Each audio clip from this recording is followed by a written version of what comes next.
माननीय नंद कुमार बघेल जी के द्वारा बुद्ध जी की प्रतिमा पर माल्यार्पण करते हुए। साथियों, हम बुद्धमय भारत चाहते हैं। जो लोग बुद्धमय भारत चाहते हैं वो हाथ उठाओ। बुद्धमय भारत, हाथ नहीं उठ रहा है। सभी लोग हाथ उठाइए। साथियों, बुद्धमय भारत का अर्थ क्या है? बुद्धमय भारत का अर्थ ये है कि हम बुद्ध के रास्ते पर चलेंगे। भगवान बुद्ध कहते हैं कि मैं कहता हूँ उसे मत मानो, वेद शास्त्र कहता है उसे मत मानो, ग्रंथ कहते हैं उसे मत मानो, भीड़ कहती है उसे मत मानो, तुम्हारा विवेक जो कहता है उसे मानो।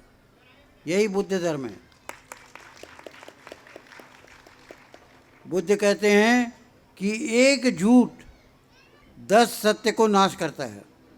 आप जैसे जैसे सत्य के मार्ग पे चलेंगे, आपके लिए रास्ता खुलते जाएगा,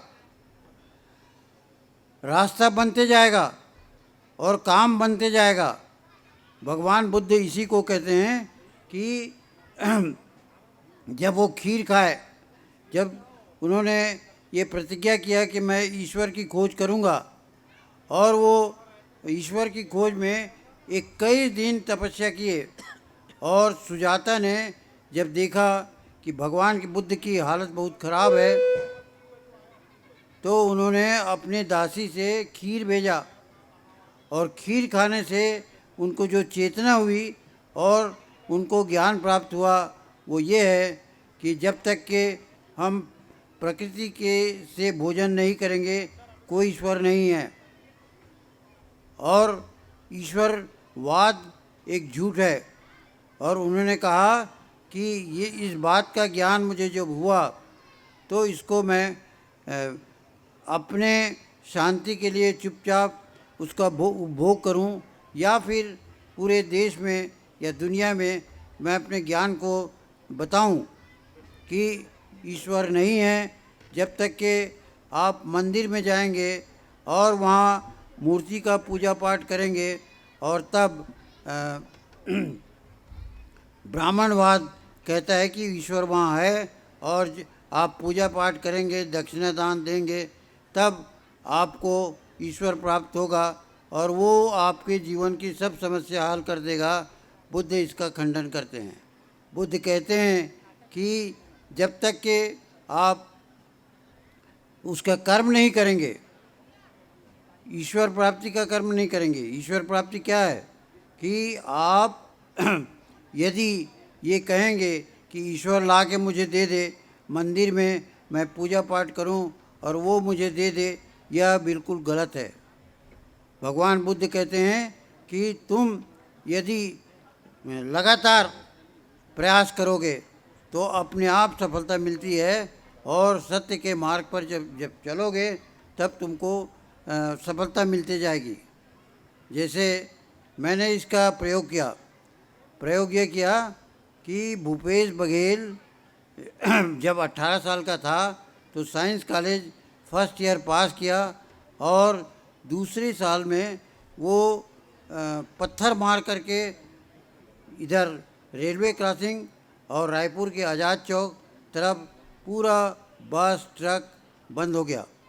कलेक्टर आए तो पूछे कि ये क्या कर रहे हो, कौन है इसकी जिम्मेदार?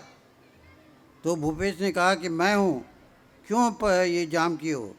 तो भूपेश ने कहा कि मैं इसलिए जाम कर रहा हूँ कि आप एक दिन जा कर के हॉस्टल में जाइए, वहाँ बदबू कर रहा है, लेट्रिन बदबू कर रहा है, और कोई प्रकार के पंखा नहीं है और रहना मुश्किल है।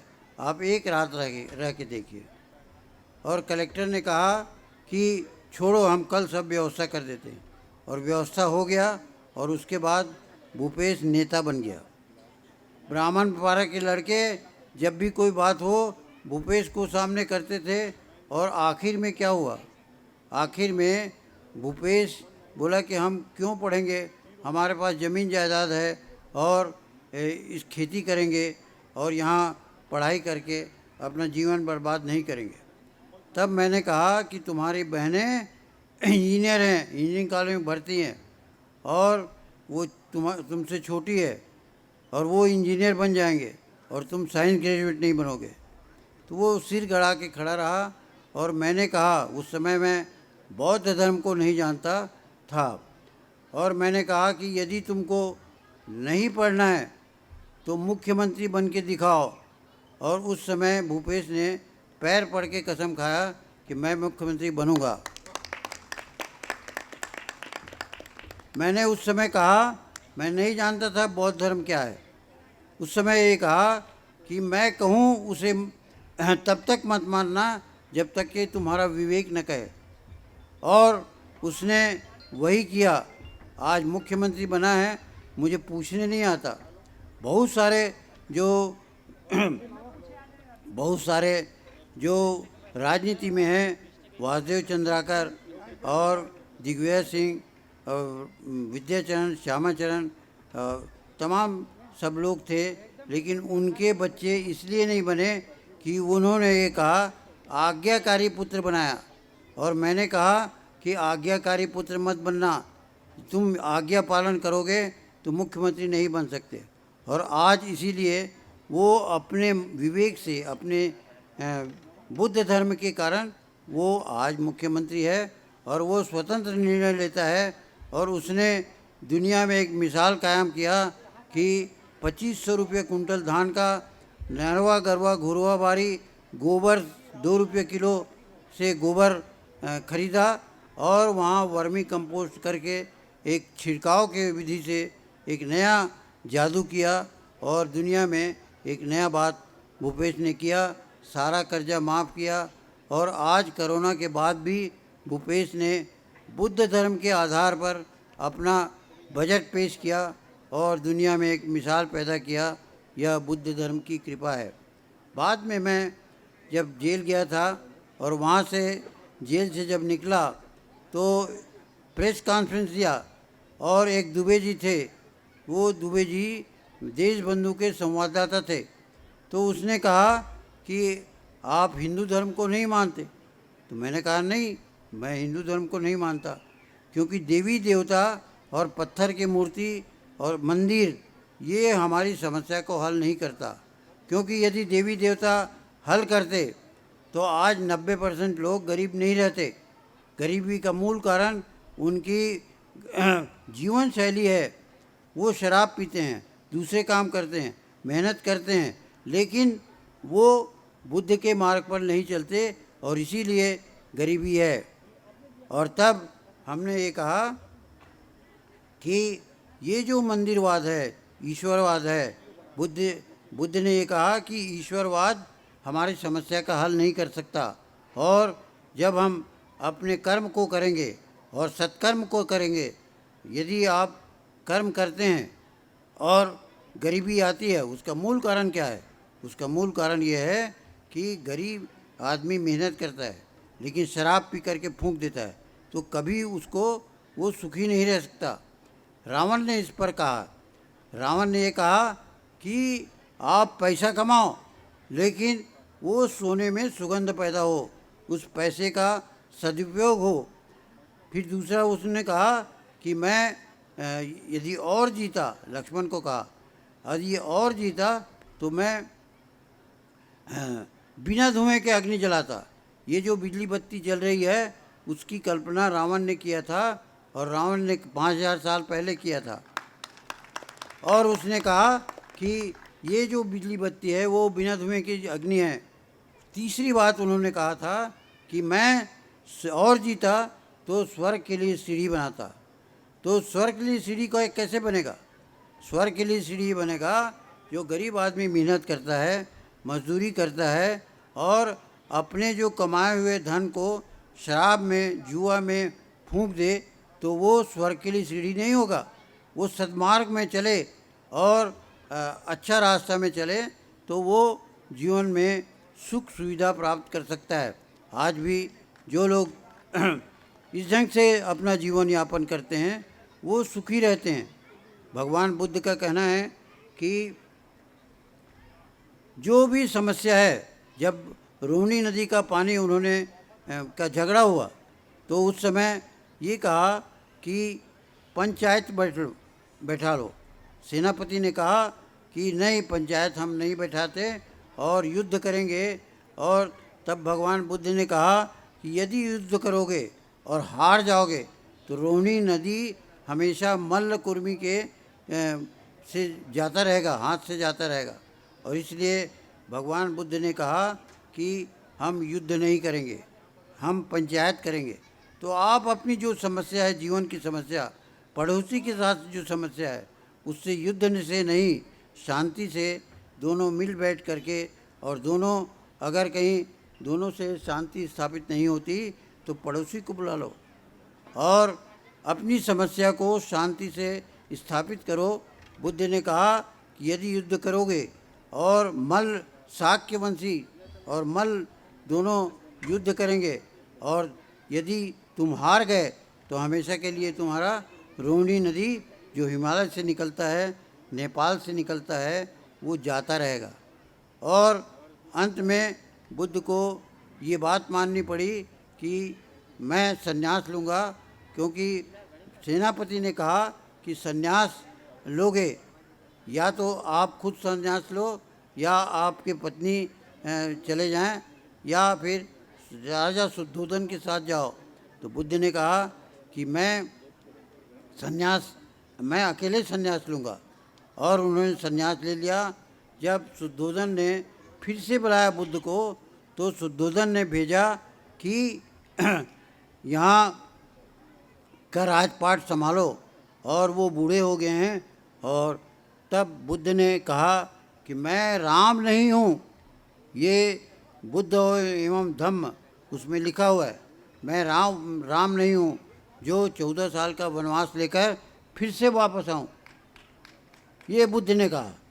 और बहुत सारे हमारे साथी कहते हैं कि वास्तव में राम कोई हुआ नहीं है, लेकिन ये बाबा साहब आम्बेडकर के किताब में लिखा हुआ है, इसलिए राम की अवधारणा को आप इनकार नहीं कर सकते।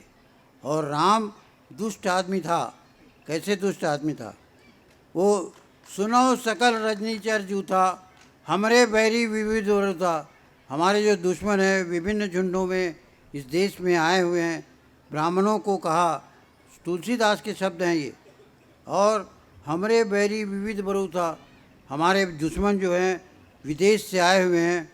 और राहुल संस्कृतायन ने ये कहा कि ओल्गा से गंगा, एक किताब लिखा, ओल्गा से वो लोग आए और गंगा में आए, और राम ने क्या किया? राम के ने यहाँ के मूल निवासियों को अनपढ़ गंवार बनाया, और मूल निवासियों को अनपढ़ गंवार बना करके और उनको पढ़ने नहीं दिया, शस्त्र ने रखने नहीं दिया, संपत्ति रखने नहीं दिया। और उन्होंने, राम ने ये कहा कि शस्त्र संपत्ति यदि रखेगा तो उसको ब्राह्मण ले जा सकता है, उसके बैल को मार के खा जाएगा, खाने का उसको अधिकार है। तो हम देखते हैं कि शिव के मंदिर में बैल रहता है, लेकिन राम के मंदिर में बैल नहीं रहता, इसलिए कि वो बैल को खाते थे, मार के खाते थे। और राम पूजनीय नहीं है। राम ने कहा कि सापत ताड़त परस कांता विप्र पूज्य से गावई संता। यदि ब्राह्मण श्राप दे, ताड़ना दे, कठोर वचन कहे तो भी वो पूजनीय है। और पूजे न शूद्र ज्ञान प्रवीणा, यदि शूद्र कलेक्टर है, कमिश्नर है और दूसरे पद में है, ज्ञानी है, तो भी उसको मत पूजो। ऐसे राम को हम क्यों पूजें? जो खास करके पिछड़े वर्ग के लोग हैं वो पूजते हैं राम को। जो गलत है, जो हमको अछूत, नीच, दुष्ट कहे और इस देश के मूल निवासियों को गाली बके, ऐसे राम को हम पूज नहीं सकते। हमारे मान सम्मान हम कायम रखेंगे। ब्राह्मण को यदि पूजना है, ब्राह्मण कहता है कि मुझे पूजो, मेरे मंदिर में आओ, चढ़ावा चढ़ाओ, तो रावण कहते हैं कि तुम यदि इस ढंग से काम करते हो, बिना श्रम के खाते हो और हमको चढ़ावा चढ़ाने के लिए बोलते हो, और भगवान हमारे लिए भगवान हमारी रक्षा करेगा और हमारी समृद्धि लाएगा, ये बात बिल्कुल गलत है। खास करके कुर्मी समाज और जो पिछड़ा वर्ग है, तमाम सब लोग ये बात को अवधारणा किए हुए हैं।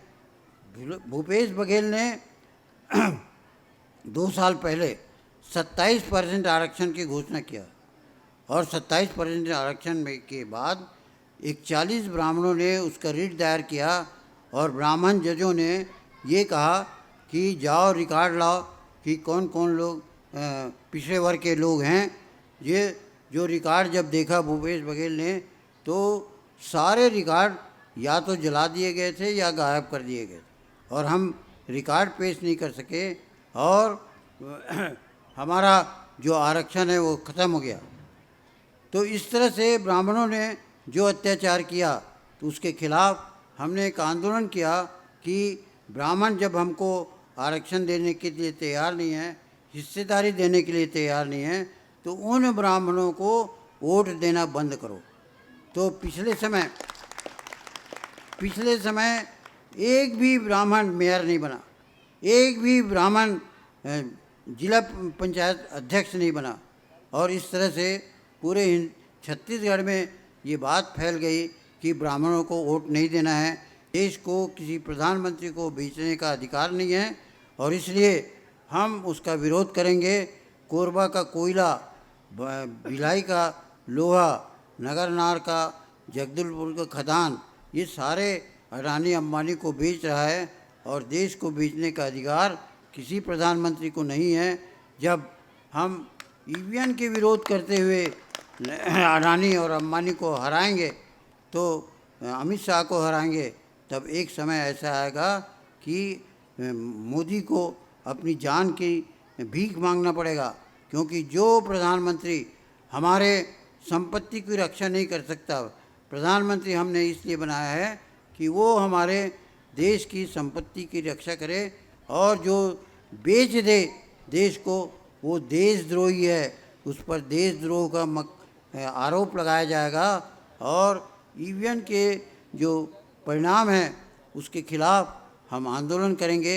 आज के भूपेश बघेल ने जो घोषणा किया है कि हम कांग्रेस पार्टी लड़ेगी, तो हम उनके साथ हैं, क्योंकि देश की संपत्ति को हम किसी भी हालत में बेचने नहीं देंगे।